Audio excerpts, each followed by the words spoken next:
Hola, hola, muchas gracias por compartir con nosotros una entrevista más en este espacio que hemos denominado Hablemos de Pensiones. Yo soy Gustavo Delgado. Hoy recibimos nuevamente a don Ubaldo Carrillo Cubillo. Él es director de pensiones de la Caja Costarricense del Seguro Social. Vamos a hablar acerca de un pilar del régimen de pensiones, del Sistema Nacional de Pensiones, que yo digo que es muy particular porque es el que le llega a las personas tal vez más necesitadas de este país.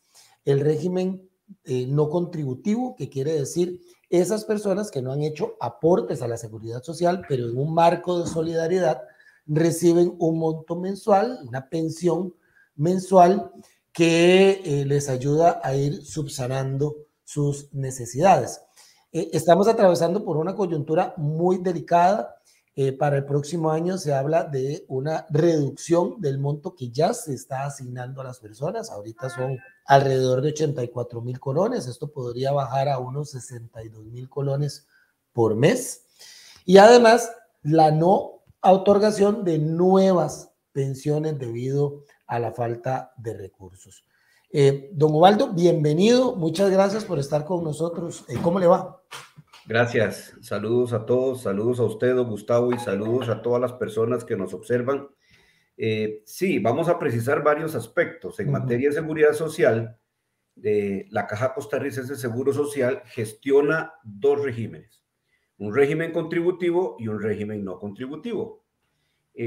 Para el régimen contributivo, las personas que se encuentran al servicio de algún patrono lo reportan en planillas, o bien los trabajadores independientes se afilian como tales y con eso están cotizando al seguro de invalidez, vejez y muerte. Pero también tenemos otra población de personas que quizás no lograron alcanzar los requisitos de cotización al seguro de invalidez, vejez y muerte, o algún otro régimen sustitutivo del seguro de IBM, y al llegar a los 65 años de edad no tienen al menos 180 cuotas, ¿verdad? Entonces, nosotros observamos en el régimen no contributivo personas que solicitan una pensión de esa naturaleza porque quizás cotizaron 120 cuotas, 140, pero no llegaron a las 180 cotizaciones.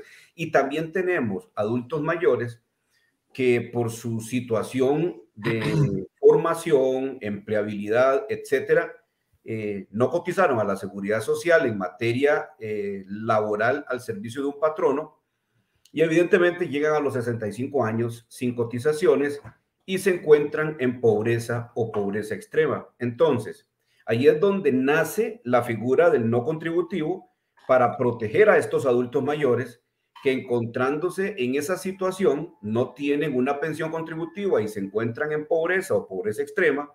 Entonces, con recursos que provienen del Estado, FODESAF, impuesto a licores y cigarrillos, y también recursos que vienen de las operadoras de pensiones complementarias, se crea un fondo sobre el cual se giran los recursos necesarios para financiar estas pensiones.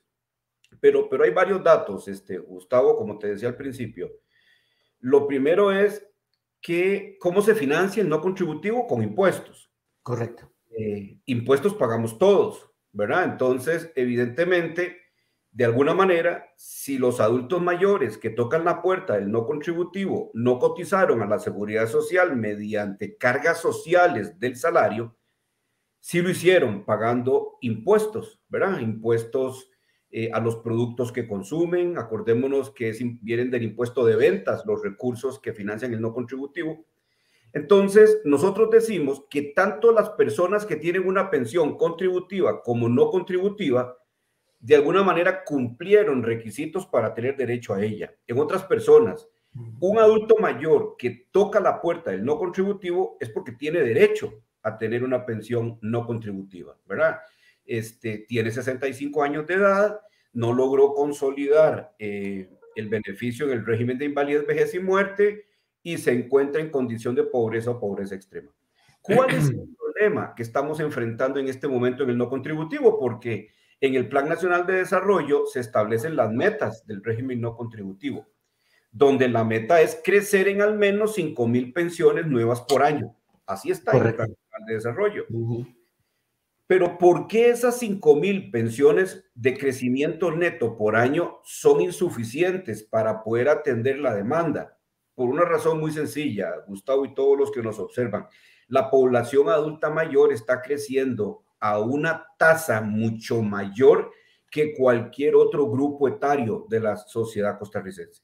Cada vez hay más adultos mayores y esos adultos mayores, en un 40% más o menos de ellos, no logran consolidar una pensión contributiva. 40-45% de ellos no logran consolidar una pensión contributiva. Por lo tanto, tocan la puerta del régimen no contributivo. ¿Verdad? Entonces, como te decía al principio, nosotros tenemos solicitudes de pensión en el no contributivo de adultos mayores que cotizaron 120, 100 cuotas en el régimen de invalidez y muerte, pero son insuficientes. Claro. Ahora, perdón que lo interrumpa, don Ubaldo, pero esto no sucedió de la noche a la mañana. No. Esto ha venido paulatinamente. Imagínate que en el año 2005, ¿verdad? Por poner alguna fecha, la cobertura en materia de pensiones llegaba casi al 68%. Cuando digo cobertura de pensiones, me refiero a cuántos adultos mayores tenían pensión, ya sea contributiva o no contributiva. Quiere decir casi que de 10 adultos mayores, 7 tenían pensión. Pero hoy esa relación ha venido disminuyendo. Y la pregunta es ¿por qué? ¿Verdad? ¿Por qué si todos los días cotizan personas, por qué hoy, 2023, en comparación con el año 2005, esa relación de 7 adultos mayores por cada 10 tenían pensión y hoy bajamos a 6.2, 6.3 adultos mayores que tienen pensión, pero viene descendiendo? Y la respuesta es que hay más adultos mayores y los adultos mayores que están llegando a esa edad no lo hacen con las cotizaciones suficientes y la respuesta está en la informalidad y la respuesta está en aquello que hemos identificado en el seguro de invalidez, vejez y muerte, de empleos de alguna manera no de calidad y de sectores, ¿verdad? Que de alguna manera desarrollen alguna actividad económica, pero no lo formalizan ante la seguridad social. Todas esas personas que están en la informalidad en este momento van a ser futuros candidatos a los 65 años a una pensión no contributiva. Si nosotros no solucionamos el tema de la informalidad, que me parece que ese es otro capítulo aparte, si no solucionamos... Pero es importante mencionarlo ahorita, claro. Si no solucionamos el tema de la informalidad, el régimen no contributivo va a seguir subiendo. Porque el objetivo está en que las personas coticen, ya sea a la Junta de Pensiones y Jubilaciones del Magisterio, si se dedican a la docencia, al Poder Judicial, si se dedican a labores en el Poder Judicial, o al seguro de invalidez, vejez y muerte en cualquier otra actividad. Eso es lo que se espera. Pero lo que estamos observando es que ese grupo informal, ahí está, y no se mitiga. No se logra incorporar a la cotización ordinaria del régimen de IBM y evidentemente esas personas, si bien lo hacen, a veces están en la formalidad, mañana brincan a la informalidad. Eso lo que se va a traducir es que en el futuro el régimen no contributivo tienda a tener mayor presión de este grupo que por mucho tiempo no cotizaron, pero cuando se llega a la adultez mayor, a los 65 años, evidentemente hay que buscar alguna protección para ellos, para visibilizarlos. Ok, perfecto. Don Ubaldo, ¿cómo ve usted la posibilidad de reforzar, de fortalecer al régimen no contributivo? O sea, claro. ¿Cuál es la ruta correcta? Sí, vamos a ver, nosotros ya hicimos, ¿verdad?, con estudios actuariales, un pronóstico, una proyección de cuál va a ser el peso del no contributivo de aquí a 10, 15 años. Y nos damos cuenta que con las fuentes de financiamiento actuales no va a ser posible, ¿verdad? O sea, nosotros ahorita en el no contributivo lo que tenemos es una parte del FODESAF, del Fondo de Desarrollo Social, ¿verdad?, de asignaciones familiares. Un poco más de un 10% de ese fondo es lo que financia el no contributivo. que es la parte más fuerte, ¿verdad? Nosotros como país debemos, ¿verdad?, discutir la forma en que se está financiando el no contributivo para que esa fuente de financiamiento de poco más del 10% pueda crecer, pueda moldarse a la dinámica de envejecimiento del país, ¿verdad?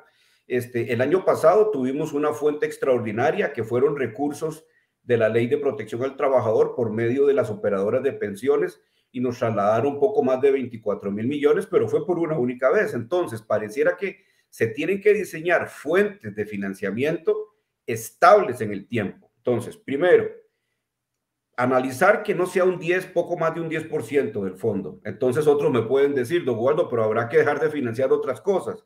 Este tema es de priorizar las necesidades, ¿verdad?, que como país tenemos, donde debemos de poner de primero al adulto mayor, que es el que está quedando desprotegido. Primero.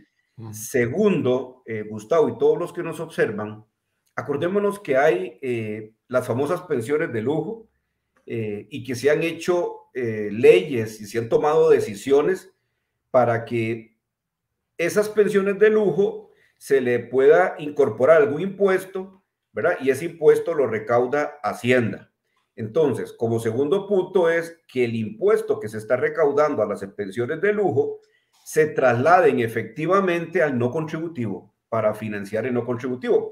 Pones un impuesto a las pensiones de lujo y eso que recaudas, lo que haces es financiar las pensiones a los adultos mayores que las necesitan. ¿Ya eso existe en otros lugares? ¿Eso es una experiencia? Ya la sociedad costarricense lo aprobó, la Asamblea Legislativa lo aprobó, hay una ley que lo dice, que esos recursos pasen una parte al no contributivo. Segundo, ¿verdad? Y no se han podido trasladar todavía. Y lo tercero, Gustavo y todos los que nos observan, como país debemos de discutir, ahí sí, ya es una discusión, si los ahorros que vamos a tener en esas pensiones de regímenes especiales, cuando digo yo ahorros es porque están cerrados y las personas que tienen las pensiones en estos regímenes cerrados con cargo al presupuesto nacional van a ir muriendo y no van a dejar beneficiarios. Conforme vaya disminuyendo el impacto o el peso financiero tributario en las pensiones con cargo al presupuesto nacional, deberíamos de pensar, Gustavo y todos los que nos escuchan, tomar esos recursos para financiar al no contributivo. Esas son ideas que tenemos en la caja, porque con los recursos que tenemos en este momento no le vamos a poder hacer frente a el crecimiento de la población adulta mayor. Te doy algunas cifras para que tengas por ahí. Actualmente en Costa Rica tenemos 15.588 adultos mayores en pobreza extrema sin pensión. 15.588 adultos mayores en pobreza extrema sin pensión. Ojo, ese es un grupo.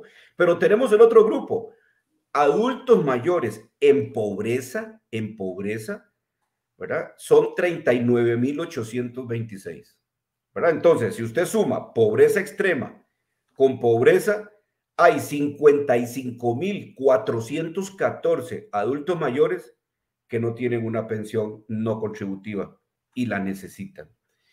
Lo que pasa es que cuando como sociedad le decimos sí al Plan Nacional de Desarrollo y decimos 5.000 pensiones nuevas por año, pareciera que 5.000 pensiones nuevas por año es muy poquito, Gustavo, para poder hacerle frente al envejecimiento de nuestra población.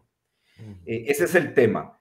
¿Cómo establecer una estrategia país que nos permita atender el envejecimiento poblacional y específicamente aquellos adultos mayores que llegando a esa etapa de su vida no tienen una pensión? Y yo te digo algo, y con esto ya doy chance para que me hagas alguna otra pregunta, porque si no sigo hablando. ¿Cuál es el principal activo de un adulto mayor?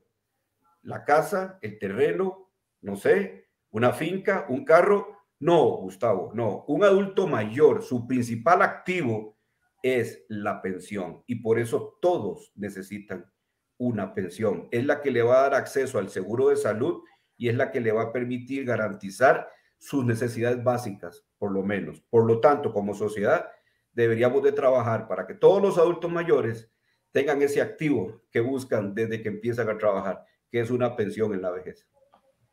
Excelente. Don Ubaldo, para cerrar esta entrevista, porque siempre tendremos espacio, espero yo, para poder ampliar en futuros programas, hay un proyecto que es el de pensión universal, Sí. ¿verdad? Que busca darle precisamente a personas que no han contribuido del todo a la seguridad social, pues también una pensión. A veces uno piensa como que roza uno con ese proyecto con el del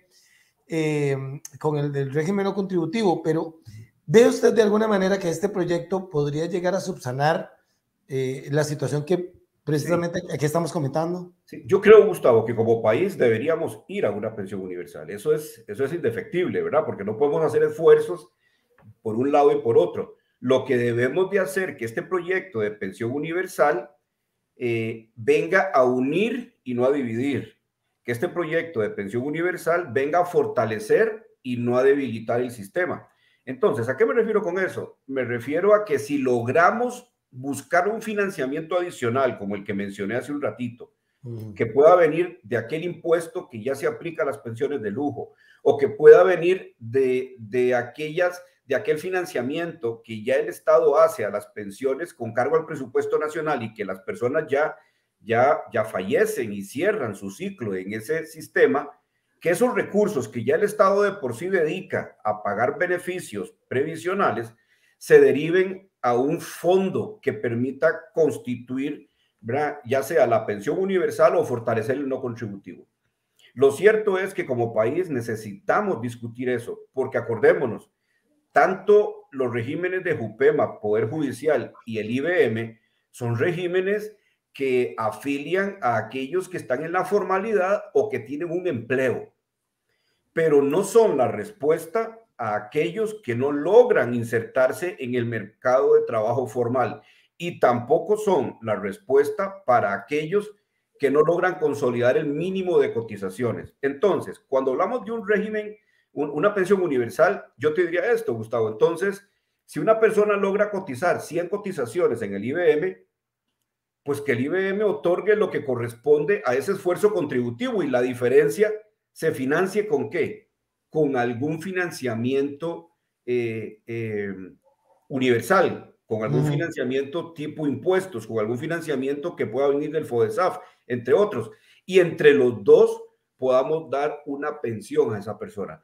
Pero lo que no se vale es que un adulto mayor que tenga 179 cuotas se le diga no en un régimen contributivo y se le diga no en un régimen contributivo. No sé si me explico. Tenemos que tomar la decisión como país de cómo fortalecer la seguridad social y no dividirla ni disminuirla, sino todo por el contrario. Insisto, el activo de un adulto mayor es la pensión.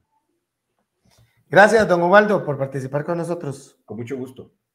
Gracias a las personas que nos acompañaron. Don Ubaldo, le puedo hacer una pregunta ahorita, y es que pudiéramos, es que me sirve para la cápsula de panorama, que me hable acerca del trasfondo social que encierra que exista el régimen no contributivo, sí, claro, en Costa Rica. Entonces, esa es la pregunta, se la vuelvo a formular. Don Ubaldo, es una de las muestras de solidaridad y de la parte del enfoque social que tienen las pensiones, precisamente el régimen no contributivo. Sí, claro. Cuando hablamos de seguridad social, hablamos de 4 principios al menos: solidaridad, equidad, obligatoriedad y universalidad. Esos son los 4 principios básicos de la seguridad social.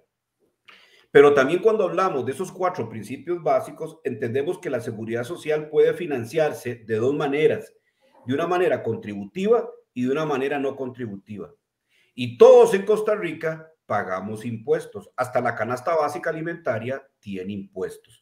Por lo tanto, el financiamiento de la seguridad social es muy loable que se haga a través del esfuerzo que hace el patrón, el trabajador y el Estado en aquellos trabajadores que se dedican a labores remunerativas o como trabajador independiente. Pero cuando hablamos del régimen no contributivo, es el extracto de la solidaridad, es, por decirlo así, la miel más pura que existe en un sistema de seguridad social, cuando todos los costarricenses, todos los ciudadanos de este país nos unimos en el pago, por ejemplo, de los impuestos que llegan al FODESAF por medio de los impuestos de ventas y se hace una transferencia al grupo poblacional que más lo necesita en este momento y son los adultos mayores que no lograron consolidar una pensión contributiva. Por lo tanto, fortalecer el no contributivo significa no solamente ayudar a la población adulta mayor, sino enaltecer a esas personas que lo dieron todo al servicio de nuestra sociedad y que no lograron una pensión contributiva por las distintas razones que pueden existir. Pero esa es lo que podemos decir en seguridad social, es el extracto del amor de la seguridad social para darle al adulto mayor el activo que necesita, que es su pensión.